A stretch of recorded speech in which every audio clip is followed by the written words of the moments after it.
এবং জনগণের স্বাধীনতা রক্ষার যুদ্ধে সশস্ত্র বাহিনীর ভূমিকা দেশের স্বাধীনতা প্রিয় জনগণকে আশান্বিত করেছে।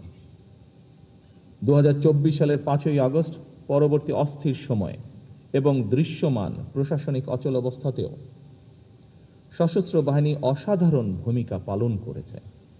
এমনকি অন্তর্বর্তীকালীন সরকারের পুরো সময়টিতে আইন শৃঙ্খলা রক্ষা থেকে শুরু করে দেশের শিল্প অঞ্চল, নগর বন্দর এবং স্থবির হয়ে পড়া অর্থনীতির চাকা সচল রাখার ক্ষেত্রেও সশস্ত্র বাহিনীর ভূমিকা ছিল ইতিবাচক।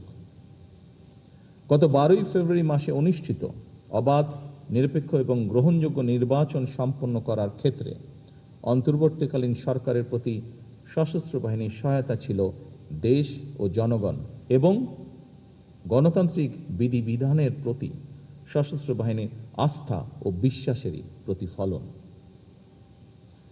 উপস্থিত অফিসার্স এবং সৈনিকবৃন্দ,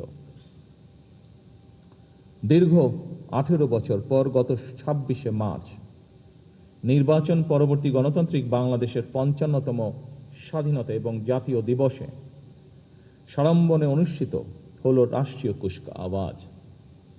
অত্যন্ত সুশৃঙ্খল, পরিপাটি ও নজরকাড়া প্যারেড এবং প্রদর্শনীর জন্য আমি আপনাদেরকে বিশেষভাবে ধন্যবাদ জানাতে চাই।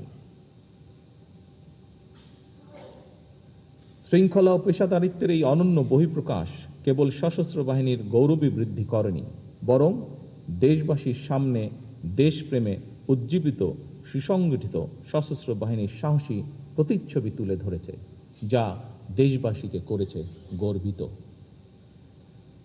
উপস্থিত অফিসার্স এবং সৈনিকবৃন্দ, স্বাধীনতার ঘোষক সাবেক সেনাপ্রধান শহীদ প্রেসিডেন্ট জিয়াউর রহমান, সাবেক প্রধানমন্ত্রী দেশনেত্রী মরহুমা খালেদা জিয়া বিশ্বাস করতেন এবং বর্তমান সরকারও বিশ্বাস করে, বাংলাদেশের ধর্মীয় সামাজিক মূল্যবোধে উজ্জীবিত দেশের জাতীয়তাবাদী শক্তি এবং সশস্ত্র বাহিনী যদি শক্তিমান এবং ঐক্যবদ্ধ থাকে, তাহলে বাংলাদেশকে কেউ কখনো পরাভূত করতে পারবে না।